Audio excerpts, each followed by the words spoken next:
Hello, dans cette vidéo, je réponds à une question de moi c'est la use case. Je suis un locataire dans une grande ville. On va prendre comme exemple Paris, mais ça peut être n'importe laquelle. Une ville où il y a une grande pression qui n'est pas en faveur des locataires, mais plutôt des propriétaires. J'ai envie de louer, j'essaie, ça marche pas. Donc, comment je peux mieux faire pour pouvoir obtenir un appartement? Et vous remarquez déjà, obtenir, ça dit un peu tout. Donc, pour répondre à cette question, c'est très simple. Et pour ça, commençons déjà par parler de ou bien d'expliquer la psychologie du propriétaire, de ce méchant propriétaire, et pourquoi ils sont si exigeants que ça. Alors, on parle des propriétaires, donc particuliers. Maintenant, ça peut très bien être des agences. Après, vous allez voir que c'est un tout petit peu différent, mais en fin de compte, ça ne change pas grand-chose. Et si vous voulez, on peut déjà en parler, c'est que l'agence, forcément, elle a une checklist à respecter, elle a des procédures, c'est normal, parce qu'elle est responsable vis-à-vis du propriétaire qui ne gère pas, qui a délégué la gestion en contrepartie d'une qualité de service. Alors que le propriétaire, même s'il a plus ou moins la même checklist, parce qu'il va essayer un peu de se protéger, à un moment donné, c'est une décision. Et qui dit décision dit une décision, c'est toujours subjectif quelque part. Donc peut-être il y aurait une petite exception, mais généralement dans des villes comme Paris, dans les grandes agglomérations, là où il y a une grande demande, surtout si c'est très bien situé et on a mis l'annonce en 2 heures, on a 100 candidats, il y a pas, c'est pas très subjectif, quoi. Et forcément, on va préférer la sécurité. Donc, on revient à la question principale. Pourquoi le propriétaire est si chiant que ça? Alors, déjà, ce qu'il faut comprendre, c'est que les propriétaires ne sont pas du tout chiants, ou même les agences, mais c'est juste qu'ils ont peur. Et le mot est très bien choisi. Le propriétaire, il a peur parce qu'il est en position de force tant qu'il n'a pas loué. Mais dès qu'il va céder, dès qu'il va donner la clé au locataire, la force change de camp et elle passe du côté du locataire. Parce que les lois qui sont en France, et pas que, sont plutôt protectrices du locataire.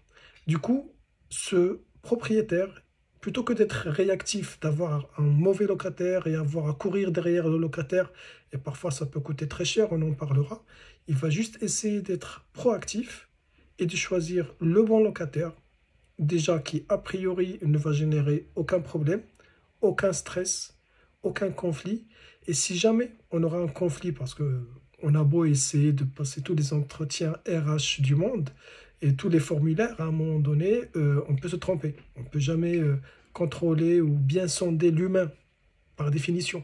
Mais si jamais on a un problème, au moins il faut qu'il soit bien backupé, soit il a une très bonne situation, soit il a des garants qui ont une très bonne situation, ce qui va faire que derrière, si on va le poursuivre, on aura gain de cause, parce qu'on l'aura a priori dans tous les cas, mais surtout on aura moyen de récupérer son argent sans problème.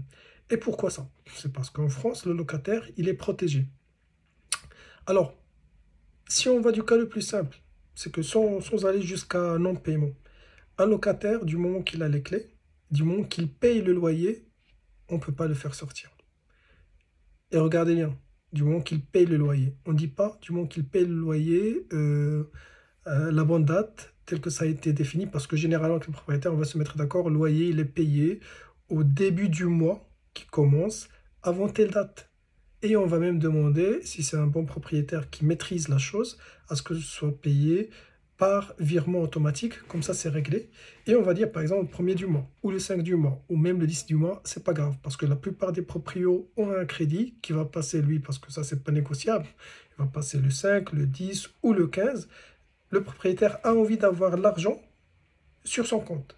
Comme ça, s'il va compléter, ou même s'il ne complète pas, bon voilà, c'est réglé. Il n'a pas à aller chercher à remplir les trous de sa propre trésorerie. Donc, c'est très important qu'on ait le loyer et un temps pour ne pas avoir de charge mentale, d'autant plus que s'il faut, quand il y a ces aléas, quand on n'a pas le virement automatique, eh ben, on ne sait pas si le locataire il a fait le virement mais on ne l'a pas reçu, donc on va le relancer. On ne sait pas s'il a oublié parce que ça peut arriver. Il y a eu une erreur sur le RIB, ceci, cela, cela, ceci. Et dans les relances, éventuellement, on va créer ou provoquer le conflit.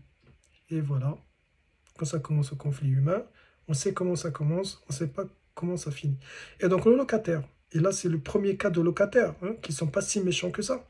Si jamais il décide de ne pas payer à temps, ou bien de s'amuser à payer quand il veut, comme il veut, ça dérange le propriétaire, ça le désorganise.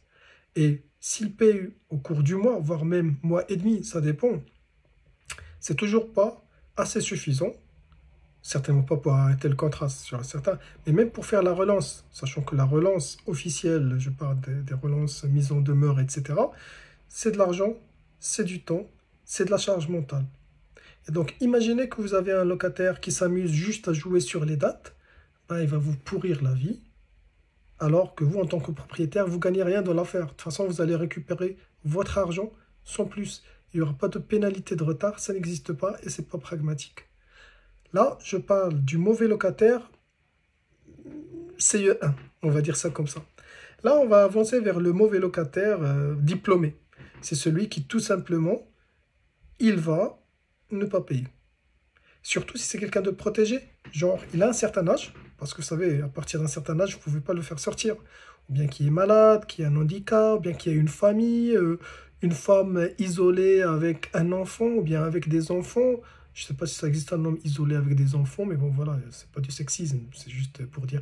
Donc, des gens qui ont une situation particulière sociale, qui fait qu'il va arrêter de te payer, et tu vas devoir faire le social à la place de l'État. Tu vas le poursuivre, bien sûr, mais au mieux, on va te demander de l'aider à se reloger. Ce n'est pas ton travail en tant que propriétaire. Je pense qu'en tant que propriétaire, on veut bien le faire de bonne foi, mais pas sous la pression, pas par la force de la loi, pas parce qu'on a commis la mauvaise erreur de faire le choix d'avoir le bon locataire. Et tout ça, de toute façon, si jamais il décide de ne pas payer, c'est toute une procédure, c'est de l'argent, c'est de la charge mentale pour obtenir une décision de justice. Et donc, il va passer en mode squatter. Là, il faut voir s'il y a la trêve hivernale. Il faut voir comment passer de la décision de justice à l'exécution, à la sortie. Et quand il sort, généralement, c'est après une procédure de plusieurs années. La moyenne, je crois, c'est 1 an et demi ou 2 ans. Je ne parle pas de la trêve hivernale, bien entendu. Et quand il va sortir, généralement, il ne sort pas dans de bons termes. Il ne va pas sortir avant de ramener avec lui, enfin, il ne va pas ramener les fenêtres et les portes, quoique c'est arrivé, hein. Mais il va essayer un peu de détruire ce qu'il peut détruire. Et quand vous récupérez votre bien, ce n'est pas la peine de le dire, il n'y a pas de caution, il faut compter sur rien. Donc vous avez perdu des années de loyer, beaucoup de charges mentales, beaucoup d'argent, et il va falloir rétablir à l'État pour repartir dans une autre aventure locative. Vous comprenez bien que c'est pas sérieux. Il y a eu des drames, il y a eu des drames. De toute façon, il suffit de regarder la télé, il y a eu des drames sans fin avec les problèmes des squatteurs. Donc, tout ça pour dire que le propriétaire, dès qu'il vous donne la clé, il est plus ou moins à votre merci si vous, en tant que locataire, vous êtes de mauvaise foi. Et entre les deux, il y a le locataire qui va payer à temps, il n'y a pas de souci, mais il va s'amuser à inventer des problèmes. Parce qu'au niveau du bail, souvent, à moins que ce soit rédigé par un avocat ou bien par un notaire, ce qui coûte de l'argent, peut-être il y a des petites coquilles comme ça. Donc, normalement, on se met d'accord avec le propriétaire, voilà ce qu'il faut faire. On signe le bail, et c'est surtout la confiance et le sérieux qui fait foi. Mais si vous cherchez à trouver quelque chose qui fait le sauter, peut-être vous allez le trouver. Et combien même, c'est très facile pour un locataire de trouver ce qui ne marche pas dans la maison, genre le robinet, le ceci, le cela, et après on part dans des discussions, c'est la responsabilité du locataire ou bien du propriétaire. Voilà, vous avez compris, si on veut faire chier le propriétaire, on le fera sans problème. Du coup, qu'est-ce qui se passe côté propriétaire? On l'a dit, wait, on va pas se prendre la tête, je vais pas prendre de risque, je ne me parlais pas de confiance, je ne parle même pas du propriétaire qui s'est fait avoir, parce que là il devient vraiment... en termes de prudence, c'est un extrémiste. C'est un extrémiste de la prudence. Donc, je parle du propriétaire qui n'a jamais eu de mauvaise expérience. Bah, c'est très simple. Il va demander à un locataire, déjà qu'il le rassure d'un point de vue filine après moult entretiens qu'il va lui passer, et qu'il y a un, bah, si c'est un étudiant par exemple, qui a une caution, qui a un garant, qui a bien sûr 3 fois le loyer hors charge, qui est en CDI hors période d'essai. Ou alors, qui est libéral, mais dans ce cas-là, on va demander vraiment les bilans, généralement, ne font pas. S'il est libéral, il va surtout voir s'il a une bonne situation. Si c'est l'agent, ça va être 3 bilans, même si on préférera toujours un salarié, on préférera toujours un salarié qui soit chez Total ou chez Vinci, plutôt qu'un libéral parce que il suffit d'avoir une crise Covid et même s'il avait le meilleur restaurant du monde, eh ben, c'est fini, c'est fini. Donc voilà, le propriétaire, il a peur et il n'est pas sûr. Maintenant, qu'est-ce qu'on doit faire côté locataire? Là, il y a plusieurs cas de figure. Si c'est un locataire qui va aller louer dans un, je sais pas, un petit patelin, et encore, c'est pas le centre-ville, ou bien s'il va aller louer quelque part, où vraiment, il n'y a pas beaucoup de demandes. Voilà, c'est pas vraiment l'objet ou le sujet de la vidéo, il n'y a pas de souci, ça se passera très bien. Mais si c'est dans une grande ville comme Paris, dans un bel arrondissement, et on sait très bien qu'il y aura une seule visite pour vous dire, c'est le propriétaire qui va dire, ah oui, vous venez samedi à 9 heures du matin. Tu viens à 9 heures du matin parce que tu as commis l'erreur de l'écouter. Tu te retrouves le centième dans une queue sans fin. Il est au troisième étage et la queue du troisième étage jusqu'à l'angle du boulevard. Donc là, tu as intérêt à être vraiment... c'est du marketing. Il faut savoir se vendre. Il faut avoir, bien sûr, il faut se débrouiller pour avoir un garant qui répond à tous les critères dont on a parlé, 3 fois salaire, tout ça, bien, bilan, etc., etc. Parfois, on est dans une concurrence, on n'y peut rien, on a une compétition, on a des gens face à nous qui ont les 2 parents, chacun qui a 3 fois le salaire et qui sont multipropriétaires. Et bon, voilà, il faut avoir un garant. Alors, pour information, il y a aussi Visal qui marche très bien, il y a d'autres garanties, des assurances privées. Maintenant, tous les propriétaires n'acceptent pas pour différentes raisons. Il y a des propriétaires qui préfèrent avoir une personne devant... Moi, j'accepte Visal, mais je préfère des personnes physiques. Parce que c'est toujours plus simple pour moi de contacter une personne physique, du moment que la personne, le locataire, il est de bonne famille. Quand je dis bonne famille, c'est pas l'argent, c'est l'éducation avant tout. On appelle les parents, on a toujours eu une bonne relation de respect. Bah écoutez, votre fils ne paye pas, c'est anormal. Normalement, s'ils sont respectueux, c'est sur le champ, ils vont faire le virement. Et ils vont s'excuser en plus. C'est toujours mieux que de passer par Visa, même si c'est très bien, d'après ce que racontent les gens. Mais c'est une procédure, c'est de l'administratif. Voilà, c'est une procédure, c'est de l'administratif, c'est ce que c'est. Une personne, c'est toujours plus simple. Maintenant, ça peut aussi avoir des inconvénients. Une personne, ça peut être plus compliqué, de l'importance du choix. Donc, idéalement, il faut avoir les bons garants. Et, avant même d'en arriver au garant, avoir le bon contact. Généralement, la plupart des annonces se passent sur des sites comme Le Bon Coin, et bon, Se Loger peut-être, PAP, Se Loger d'ailleurs, ils perdent la vitesse, Se Loger c'est surtout pour les agences. Voilà, ça se passe par des sites. Donc, il faut déjà éviter. Ou encore Facebook. Alors Facebook, il faut vraiment... Facebook, moi je suis tombé que sur des cas sociaux.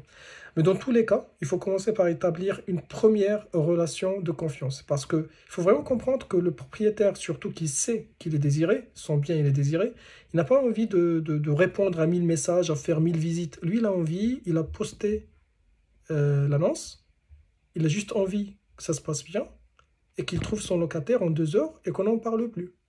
Donc, il n'est pas contre vous. Il suffit que vous lui donniez les bons inputs. Les bons inputs, ça va être quoi? Ça va. Première bonne prise de contact. Pas de coucou, pas de salut, parce que j'ai vu ça, surtout sur Facebook et Le Bon Coin. Pas de tutoiement. On essaie de faire un message qui est concis, précis, vouvoiement, cordialement, quelque chose d'assez professionnel. Qu'on le fasse réviser, il n'y a pas de souci, mais quelque chose de professionnel. On l'envoie. Perso, je refuse tous les messages au nom de quelqu'un d'autre. Moi, je vous contacte pour mon fils. Moi, je préfère être en contact avec votre fils. Moi, je vous contacte pour mon cousin. Wait, wait. Je vais louer à ton cousin, pas à toi. Donc, c'est ton cousin qui me contacte ou alors il y a un problème. Moi, je vais faire la visite pour mon ami. Ben non, c'est pas du tourisme, c'est pas... il faut vraiment que ce soit ton ami qui vienne pour faire la visite. Point. C'est aussi simple que ça. Donc, un mail, un message concis, précis. On fait attention à ce qu'il y a dans l'annonce parce que parfois dans l'annonce, on va expliquer tout ce qu'il faut. Ce sont toutes les pièces ou bien les explications que j'attends. Vous respectez, vous mettez ce qu'il a demandé. Parce que souvent, ce qui va se passer, les proprios, ils vont regarder le message ou le mail. Si ça ne respecte pas ce qu'ils ont demandé, c'est que c'est mal parti. Parfois, ça ne respecte pas, ils vont quand même répondre. Il y a des candidats, on leur pose 2, 3 questions dans le même message. Ils vont répondre à la deuxième question, à la troisième, ou même à la première. Et les autres questions, c'est pas sérieux. Ou alors, on demande des garanties, et leur réponse, ça va être fais-moi confiance. Ne vous inquiétez pas, il n'y aura aucun problème.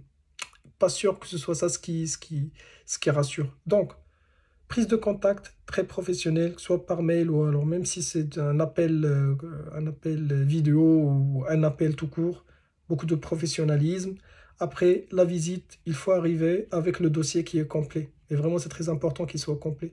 Si on oublie des choses, ou bien si c'est mal organisé, le propriétaire n'a pas envie de perdre du temps, il a envie d'avoir quelqu'un de crédible. Il ne cherche pas un ami, il cherche, si vous voulez, un partenaire qui va louer, qui va respecter les délais, qui va être bien organisé, qui va respecter son bien. Et une fois que c'est fait, on passe à autre chose. Si tu arrives avec le dossier, avec des éléments qui manquent, bah, mec, si tu n'es même pas capable de préparer ton dossier, comment tu veux que je te fasse confiance, que je te confie mon bien? Voilà. Une fois que c'est fait, généralement, le propriétaire ne répond pas. Il demande soit que vous leur envoyez des confirmations d'intérêt par la suite. Ils vont vous donner une deadline qu'il va falloir respecter à tout prix. Ou alors, c'est eux qui vont vous répondre par la suite. Si jamais ils vous donnent une réponse négative, il faut respecter cordialement, d'une manière très cordiale.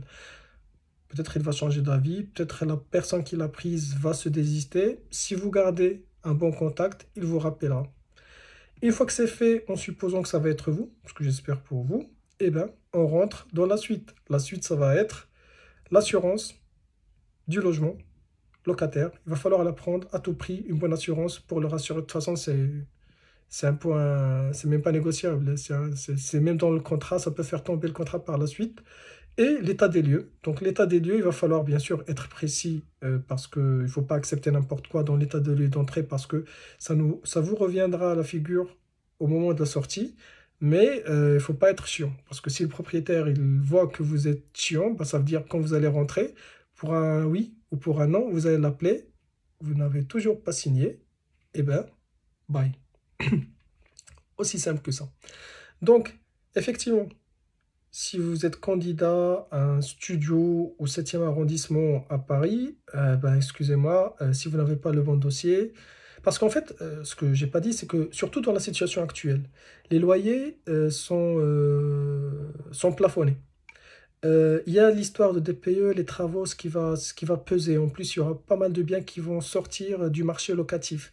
Donc, pour un propriétaire, pour le même, entre guillemets, prix, il a l'infinité de choix. Donc forcément, il va choisir le meilleur.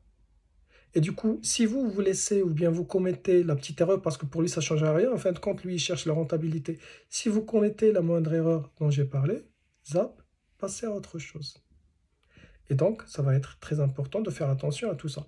Si vous êtes en train de postuler un bien qui est très convoité, bah, il faut être pragmatique. Soit vous faites partie de la Champions League, dans ce cas-là, effectivement, tout ce que j'ai dit va servir à quelque chose. Si vous ne faites pas partie de cette Champions League, moi je l'ai fait une fois, j'étais locataire, c'était au mode s'il te plaît, enfin s'il vous plaît, aidez-moi. J'avais quand même une situation, mais bon voilà, j'avais aussi une queue devant moi et des gens qui avaient une superbe, parce que j'étais en période d'essai. Alors qu'il y avait face à moi des gens avec des parents qui étaient super bien, en très bonne situation et des gens qui étaient hors période d'essai. Donc c'était plus du feeling. Est-ce que ça va passer? Ça peut passer de temps en temps. Bah, si c'est une agence, c'est même pas la peine d'essayer. Si c'est un particulier, peut-être ça va passer. Mais bon, voilà. Champions League, essayez. Pas de Champions League, vous pouvez tenter. Si ni l'un ni l'autre, bah, il va falloir peut-être aller chercher des biens qui sont moins convoités, comme la colocation, les petites studettes, ou alors la banlieue, du moment que c'est bien desservi. Ou malheureusement, plus loin que la banlieue, voire une autre ville, parce que si le logement, ça fait partie des choix, des critères de choix de vie. Donc voilà, c'est ma réponse. Des questions, c'est sur Instagram, bien sûr. On est en contact et bon courage à tout le monde.